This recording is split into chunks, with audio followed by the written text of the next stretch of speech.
dari bawah itu ada faslun.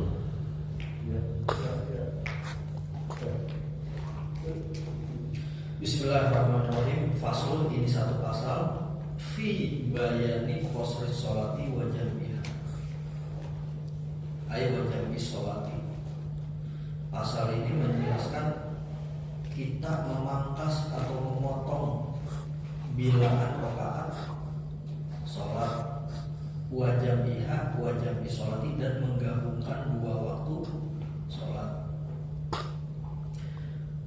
Wa yajuzu lil musafiri, boleh bagi musafir, bagi seorang musafir, ayil multabisi bisafari, orang yang tengah melakukan safar.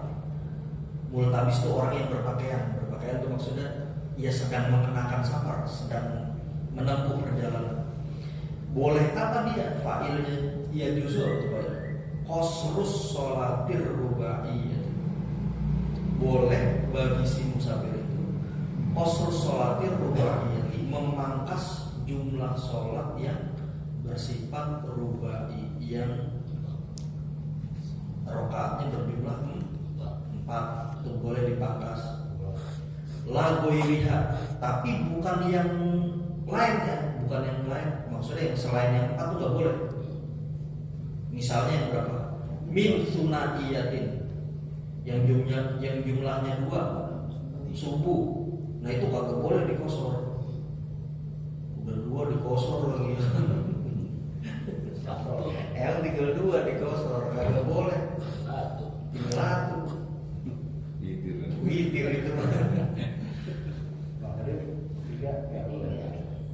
Wasulasiyatin, dan juga yang 3 kagak boleh. Pokoknya yang rubai, berarti yang serba 4, Zuhur, Asar, Isya. Yang 3, yang 2 itu kagak boleh.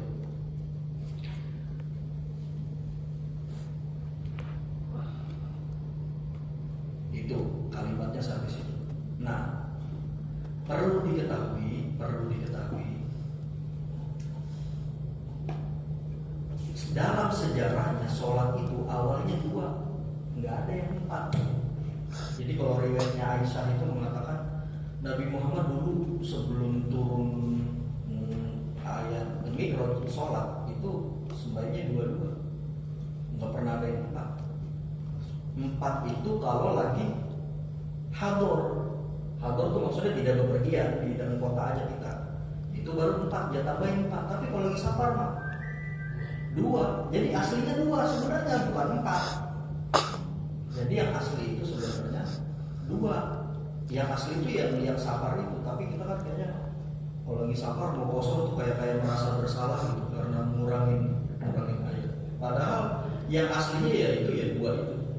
Adapun 4 itu ditambah oleh Nabi ketika hador, pada saat tinggal di dalam kota, tidak bepergian keluar kota. Wa jawazu qasri sholatir rubaiyati bi khamsi syawal. Nah, kebolehan mengkosor, memangkas jumlah rakaat sholat yang bersifat 4 jumlahnya, itu kebolehan itu didasarkan pada dengan catatan 5 syarat. Pertama, ini khasnya Syafi'iyah. Al-awwalu, pertama, ayyakuna safaruhu, bahwa perjalanan atau safarnya si musafir itu, ay safarus saksi, safarnya si seseorang itu, fi ghairi maksiatin, itu perjalanan itu ditempuh bukan dalam rangka maksiat. Nah, ini khasnya siapa nih? Ini khasnya berpikir Syafi'iyah begini. Kalau Abu Hanifah kagak begitu. Pokoknya mau maksiat apa kagak maksiat, asumsinya orang melakukan safar itu kan kesulitan, sehingga apa? Orang mau garong kek, apa orang mau ngapain kek, pokoknya keluar kota, kan safar nih, dia boleh kosong udah kalau kata Abu Hanifah. Karena apa? Kan sama aja susahnya. Emang terus kalau dia bermaksiat terus dia kagak susah, ya kagak, ya sama aja. Nah, kalau mazhab Syafi'i dikasih syaratnya safarnya jangan buat maksiat. Ya ini menurut saya, ini ini baik, tapi kadang-kadang ini menurut saya ada juga gitu. Karena apa? Karena ya yang lebih masuk akal ya Abu Hanifah itu. Karena orang sapar, mau niatnya maksiat apa enggak, kan bibirnya sapar, sama-sama susahnya. Asumsinya di situ terdapat susah. Mazinatul Qasri itu. Mazinatul Qasri itu ya tempat dugaan kesulitan di mana orang bisa boleh memangkas. Nah, bukan maksiat itu berarti kan, kalau bukan maksiat kan berarti bukan haram, bisa jadi wajib, perjalanan wajib, atau perjalanan sunnah atau perjalanan mubah. Contoh, huwa syamilun lil wajibi. Nah, fi ghairi maksiatin itu mencakup perjalanan wajib. Apa itu? Qadha ini. Bayar utang hukumnya apa? Wajib. Kita punya kawan, kita ngutang ke kawan kita, rumahnya di Surabaya atau di sini di Jogja misalnya, atau di Solo. Kan kita mau bayar nih utang kita nih. Nah, selama perjalanan itu ya kita itu boleh kosor. Itu perjalanan wajib tuh. Bayar utang wajib soalnya. Lil manhu walil manhubi. Nah, igoi maksiatin juga mencakup perjalanan manhu, perjalanan yang dianjurkan. Kasilatirrohimi, seperti perjalanan silaturahmi ke kawan kita, ke saudara kita, famili kita di mana, misalnya di Lampung atau di Sukabumi atau di Tasik, itu mencakup igoi maksiatin. Mandu, sesuatu yang dianjurkan, perjalanan yang dianjurkan. Walil mubahi, dan juga perjalanan yang mubah, mencakup perjalanan mubah. Artinya dia bukan maksiat juga itu. Misalnya kasafari tijaratin, seperti perjalanan orang berniaga, berdagang. Kita mau jual apa nih di Bali misalnya, di Bali lagi musim apa, nah kita pikul dagangan musim, nah itu kita udah boleh kosong meskipun perjalanan itu mubah. Dagang kan hukumnya mubah. Dagang hukumnya mubah. Asal jangan dagang macam-macam ya. Dagangnya dagang bener ya mubah hukumnya. Kalau dagangnya dagang barang haram ya haram. Amma safarul maksiati, ada pun safarnya perjalanan maksiat itu, misalnya kasafarin likotit toriki, seperti perjalanan untuk melakukan begal. Kita kemana? Ke Purwokerto, ke Tegal, ke Brebes, ngapain? Mau begal misalnya. Nah itu di Subang, di Kerawang, di mana lagi? Di Cikampek, di mana lagi tuh? Indramayu itu nggak boleh itu kosor. Menurut mazhab Syafi'i nggak boleh. Fala yatarahhasu fihi bi qasrin wala jam'in, maka tidak boleh dia mengambil rukhsah fihi pada perjalanan maksiat. Mengambil rukhsah apa? Rukhsah qasar atau rukhsah jama' itu nggak boleh. Fala yatarahhasu fihi bi qasrin wala jam'in. Syarat pertama menurut mazhab Syafi'i, perjalanannya itu bukan maksiat, mau perjalanan wajib ke sunnah ataupun mubah, pokoknya bukan maksiat. Kedua, wasani antakun masafatuhu, bahwa jaraknya itu masafatu safari, jaraknya itu sittata asyara farsahun tahdidan. Tahdidan itu berarti dia pasti itu 16 parsah. Satu parsah itu 8 kilo, 8 kilometer. 16 ya 8 kali 16.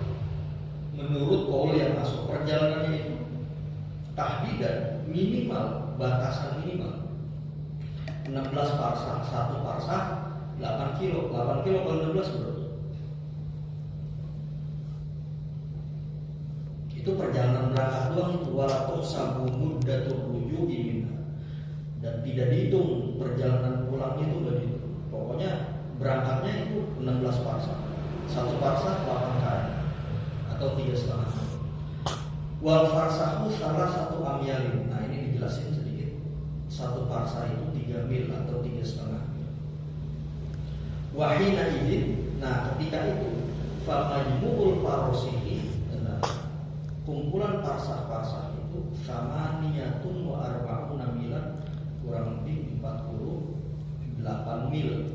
Kalau satu parsahnya 3 mil. Jadi jumlahnya berapa? Famajmu'ul farosi Jumlah 16 parsah itu 48 mil. Wal milu arba'atu alafi khutwatin, 1 milnya itu 4.000 langkah. Wal khutwatu, 1 langkahnya salah 1 aqdamin, 3 kaki. Wal muradu bil amyali al hashimiyah, yang dimaksud milnya itu adalah mil menurut ukuran Bani Hashim, yaitu 3 kaki itu, 3 kaki atau 1.000 langkah. Bukan milnya, karena ada ukuran ya. Milnya menurut orang Umayyah sama Hashimiyah itu beda-beda. Nah ini yang dimaksud dijelaskan di sini adalah milnya menurut orang Bani Hashim, bukan Bani Umayyah. Wasalifu, syarat ketiga kata mazhab Syafi'i, ayyakunal qasiru muaddiyan li sholatir rubaiyah, bahwa orang yang melakukan qasar itu dia dalam melaksanakannya itu adalah mengqasar sholat rubai yang muaddiyan. Muaddiyan itu yang kita lagi kerjain tunai. Artinya apa? Kita berangkat hari Rebo, yang kita qasar sholat zuhur, itu zuhurnya hari Rebo. Jangan zuhur yang kodo yang kita mau tinggalin Selasa, Senin, Minggu itu di qasar di hari itu, ya kagak boleh. Amal faidah itu jadi muaddiyan ya. Jadi muaddiyan di sholat rubai. Jadi halnya tunai pada sholat rubai yang hari itu hari kita perjalanan. Amal faidah itu hadurun. Adapun zuhur misalnya ya, zuhur atau asar atau isya yang luput, yang lewat, hadurun pada saat kita hadur, bukan safar. Fala tuqfihi maksuratan, jangan dikodok dengan mengkosor. Nah, mumpung gua safar nih, ini yang kemarin-kemarin gue tinggal zuhur, gue kodo aja nih serba 2. Nah itu gak boleh tuh. Gak boleh. Jadi kosornya itu buat yang berlaku hari. Wal fa'itatu fi safari tuqdu fihi maksuratan la fil hadur. Adapun zuhur atau sholat yang luput di waktu perjalanan itu tuqdu fihi maksuratan, boleh dikodok di dalamnya dengan cara dikosor. La fil hadur, bukan yang pada saat hadur itu yang luput sholat dikosor. Tapi sholat yang luput di waktu safar boleh kita kodok dengan kosor. Nah kalau yang kelewatan di saat hadur kita nggak kemana-mana, kelewat, nah itu nggak boleh dikosor. Tapi sholat yang kelewat pada saat kita perjalanan boleh dikosor. Sampai perjalanan tiba misalnya jam 4 sore, berarti kan sore yang lewat tuh, misalnya kita nggak melakukan kosor. Nah sampai di tujuan kita kodok tuh, kodonya kosor boleh ya? Kodonya berarti 2 gitu, bukan 4, boleh.